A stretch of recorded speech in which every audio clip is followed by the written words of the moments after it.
Olá, gente, a gente vai falar hoje sobre uma cabine online que eu assisti a convite da assessoria chamado Mães de Verdade. Eu até andei pesquisando, sempre olho no IMDb e tudo, né, pra entender um pouquinho mais do filme, como é que ele chegou no Brasil. Ele chega nos cinemas agora dia 13 de maio e depois provavelmente vai ser lançado em streaming. Pra quem não conseguir ir no cinema nesse momento agora de pandemia. Ele é um filme japonês que ele vai falar sobre adoção.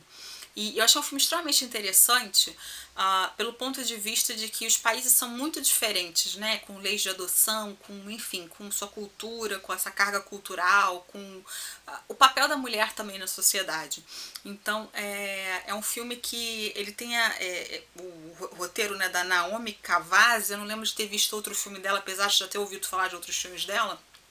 E eu não vou poder dar spoilers aqui pra vocês, claro, por ter sido uma cabine, mas é um filme que me fez ficar meio assim impressionada com como funcionam as coisas no Japão. Bom, começando a falar um pouquinho dele, a gente vai conhecer um casal jovem, que é a Kiyokazu Kurihara e o Satoko. Eles são um casal, deve ter uns 30 anos mais ou menos, eles vivem muito bem, e ela, mais por decisão dela do que dele, ela quer ter um filho. E ele, tudo bem, ok, então eles começam, né, a ter o negócio, tô ovulando, vamos transar, não sei o que lá, eles começam. E aí ela não está engravidando, e eles vão no médico e descobrem que o problema de não engravidar não é dela, é dele, ele não produz os espermas que precisa, né, então teria que fazer uma cirurgia para conseguir que ela engravidasse. Eles acabam optando por não fazer essa cirurgia e por entrarem com o processo de adoção.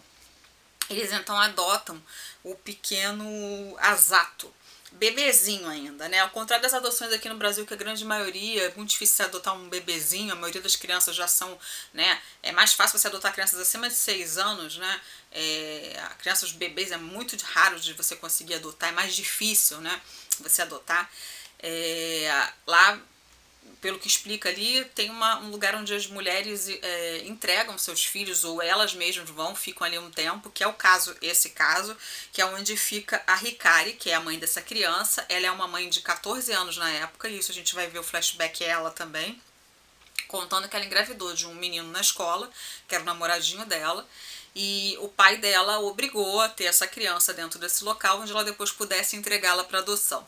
A princípio a gente sabe só a vida deles, do casal, e a gente vai entender ali como eles criam a criança, tudo bem, são completamente apaixonados pela criança, a criança tem uma vida ótima e tudo, e os pais são, a mãe então é completamente apaixonada pela criança. Até que um dia essa Hikari, que é a mãe biológica, aparece, e aí tá uma grande diferença também do Brasil. Duas diferenças que eu achei muito grandes do Brasil. A primeira delas é que no processo de adoção, a assistente social diz que um dos pais não pode trabalhar, tem que pedir demissão. Isso aqui no Brasil não existe, tá? Não existe mesmo. Assim, você não pode pedir para um pai, para uma mãe, um dos dois não trabalhar. Isso é inconcebível aqui no Brasil. O segundo é que você fica conhecendo quem você pega das mãos da pessoa que está doando a criança. Isso também não existe no Brasil. Esse é sigiloso. Você não sabe quem é a mãe dessa criança.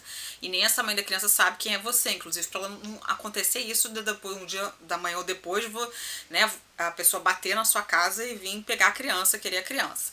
E é isso que acontece. A Hikari, ela vai atrás. Primeiro ela quer a criança de volta, e depois ela quer uma quantia em dinheiro. Ela está fazendo uma chantagem. E a princípio a gente fica com raiva e depois a gente vai entender o que aconteceu por trás dessa mãe. Então são duas mulheres com vidas muito distintas, com idades muito distintas, com um país com uma cultura muito diferente da nossa, mas nem tão diferente em algumas coisas, muito parecida às vezes, e que a gente tem esse papel da mulher, né? Uma que quer muito ser mãe, a outra que é mãe, também gostaria de ser, mas que de repente aconteceu isso muito cedo e que não teve uma educação sexual nem em casa, muito menos na escola. Então acaba acontecendo que as mulheres acabam engravidando e dando seus filhos sem querer dar, porque o pai obriga, porque é uma vergonha ter um filho, enfim. Então, assim, é um filme que ele é um pouco lento, né? Assim, eu acho que muitas pessoas podem achar, pois podia ter menos tempo e tudo, né? Inclusive, para ver em casa, pode ser que a pessoa sinta assim, meio parada e tal. Ele vai e volta muitas vezes no flashback, mas é um filme que eu achei extremamente interessante. Eu não vi o tempo passar. Tô dizendo assim, às vezes a pessoa pode achar que é lento, né? Quem não se apega muito a esse tema. Mas eu gostei muito, minha nota pra ele acho que ele é muito bom.